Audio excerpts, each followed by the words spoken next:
Welcome to StaalX Construction and Steel Podcast. Episode 4, Government Shutdown versus Data Center Booms. How are these forces affecting overall construction? Before we start, a quick shout out to StaalX, the smarter way to source steel. Whether you're buying rebar, wire rods, or mesh, you can now get instant pricing, make an offer directly online, and track your orders, all in one place. Check out our new walkthrough video, how to use StaalX, and see how easy it is to get started at StaalX.com. Welcome to the deep dive. Today we're looking at, a really strange situation in the U.S. construction and commercial real estate world. It's quite the paradox, isn't it? Yeah, you've got political chaos potentially grinding things to a halt, but then this massive wave of private tech investment just pushing right through it. Exactly. That's the core tension we're digging into for you today. On one hand, there's this shadow of a federal government shutdown looming, creating all this uncertainty politically, financially. Right. But then, completely separate, you have this unstoppable data center construction boom. It's huge. When the government slows down, you expect ripples, right? Yeah. Development, finance, supply chains. Absolutely. But what's fascinating here is we're seeing solid evidence that, the sheer force of this private demand, particularly for data centers, might actually be strong enough to override some of that negativity. Okay, so let's unpack that. Our mission today. Yeah. Figure out how this plays out. We've got sources looking at the chill from Washington gridlock and others on the white-hot data center build-out. Let's start with the chill. What are the immediate impacts on CRE, commercial real estate, if there's a shutdown? Well, it's maybe less obvious upfront than, say, the housing market freezing up. Mm-hmm. But for the big finance side of CRE, it's potentially more destabilizing, the main problem. An information vacuum, a real data drought. Okay, data drought. The sources mentioned key reports going missing. What information vanishes that really hurts investors? It hits the fundamentals hard. Right. So a shutdown that lasts, it means no monthly jobs report from the Bureau of Labor Statistics. Okay, that's big. Yeah. And even more critical for our sector, construction and CRE, the Census Bureau wouldn't put out its data. We're talking construction spending, housing starts, building permits. Wow, that's the core stuff. It's the vital signs for anyone investing, especially in multifamily. If you're trying to figure out interest rates or housing needs in, say, Austin or Phoenix, you need that census data. And without it, decisions just stop. Pretty much. Big capital decisions get put on ice. And the sources are clear. This uncertainty ripples out. Lenders get nervous. They tighten credit. Right. They might charge higher risk premiums. One source actually said this political risk coming out of D.C. is now the biggest hurdle for underwriting large real estate deals. Okay, so that's the finance side. What about specific sectors? Who feels the pinch first when, federal paychecks might stop or government-related tourism drops off? Retail and hospitality. They get hit fastest. It's all consumer-driven, right? Makes sense. Think about areas with lots of federal workers, big GSA buildings. If those workers get furloughed, their spending just evaporates. Right. We heard this one story about a coffee shop near a huge federal complex. Yeah. Saw its morning rush drop like 80% overnight. For small shops running on thin margins, that can be fatal, fast. And it's not just D.C., is it? National parks close, other federal sites. That hits tourism across the country. Definitely a nationwide ripple. But let's zoom in on construction itself. What about contractors already working on federal projects? Yeah, what happens there? Okay, so here we need to be specific. The Associated General Contractors, the AGC, they laid this out. It's not like everything just stops dead. Sure. Fixed price contracts, ones that were already awarded and funded from earlier money, not tied to this year's budget fight. Right, prior appropriations. Exactly. The funding for those is mostly okay. The money's technically there. But there's a but, isn't there? The funding's there, but the work still stalls. That's the logistical nightmare. Actually doing the work gets tough. Why? Because the contracting officers, the government administrators, the inspectors... They're furloughed. Many of them are. So contractors might lose access to the federal site itself. And, crucially, if you need a change order, a contract modification mid-project... Nobody's there to sign it. Precisely. The people needed to issue those changes aren't working. So you could be building, a multi-million-dollar facility, and you're stocked cold waiting for a signature. Wow, that's incredibly frustrating for them. What should contractors do? How do they prepare? They basically have to plan for the worst and get their paperwork perfect. The advice is really strict.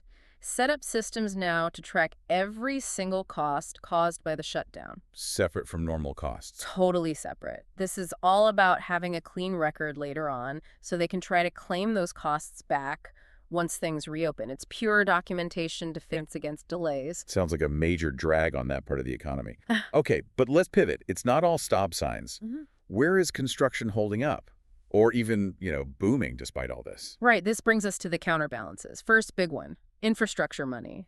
Some segments are just walled off from the yearly budget battles. You mean the big long-term stuff? Exactly. Projects funded by the IIJA, the Infrastructure Investment and Jobs Act, that money's mostly flowing. Same for the Highway Trust Fund, and money already set aside for highways, airports, transit. So the checks keep coming for that work? Generally, yes. Federal agencies should keep making timely payments because that funding was locked in years ago. Hold on, though. Even if the IIJA money is safe, don't you still need federal folks for oversight? Environmental reviews, permits?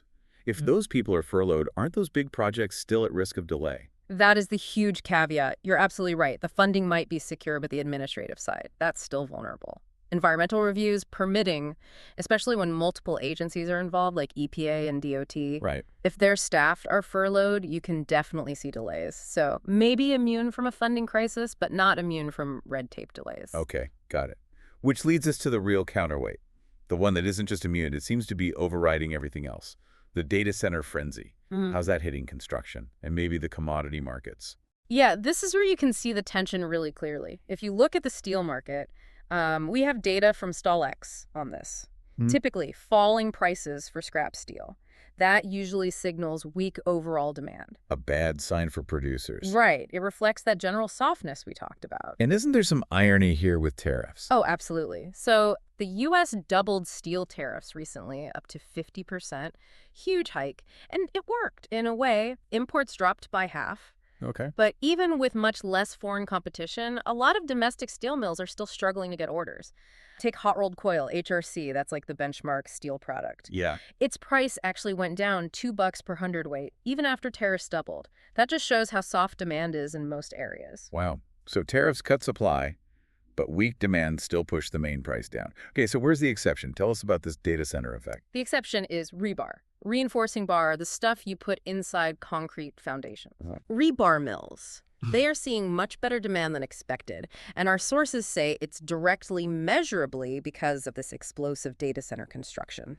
These things are massive concrete structures. Like vertical factories for data. Pretty much. They need incredible amounts of rebar. Mills are apparently busy, even struggling to deliver on time for these projects. Okay, so high demand for rebar specifically, but weakness elsewhere. Logically, shouldn't rebar prices be spiking then? You'd think so. But this is where it gets really interesting and kind of complex. An immediate price hike for rebar. Probably not happening right now. Why not? It links back to scrap prices. Remember how scrap signals demand? Well, scrap dealers are reporting lower costs right now, down $10, maybe $20 a ton. So the mill's main input cost is falling. Exactly. Now picture this. The mills are already late delivering rebar to these huge data center clients because they're so busy. Okay, clients probably aren't thrilled about that. Right. So trying to raise prices while their input costs are visibly falling, one source literally called it a public relations nightmare. So it's about keeping the big clients happy. The Amazons, the Microsofts, the Googles building these things. Reputation risk is capping the price. That seems to be exactly the dynamic. Maintaining that relationship with these few, absolutely massive buyers seems more critical than squeezing out extra profit right now.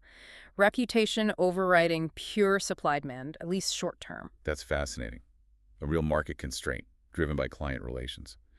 Okay, so short-term prices are kind of stuck despite high demand. What about looking further out? What's the forecast say? Well, looking ahead, the forecast gets tricky mainly because of the tariffs. Since foreign supply is now so scarce in the U.S. Thanks to the tariffs. Right. Import prices for steel might actually jump above domestic prices later this year, maybe early next year.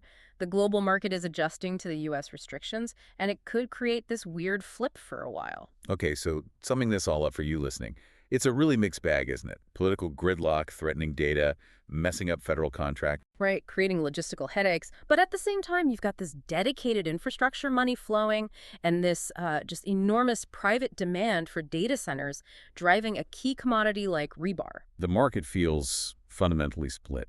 It really is. And it's measurable. That data center boom isn't just a nice story, it's a real economic force. Apparently strong enough to actually counter negative trends in a whole commodity sector, steel. You could say private tech investment, literally concrete and steel, is acting as a buffer against political uncertainty. Which leaves us with a final thought for you to chew on. If this kind of private tech investment, building these huge, long-lasting data centers, can genuinely override the immediate, measurable impacts of something like a federal shutdown on the physical construction market, Does that shift where the real economic vulnerability lies?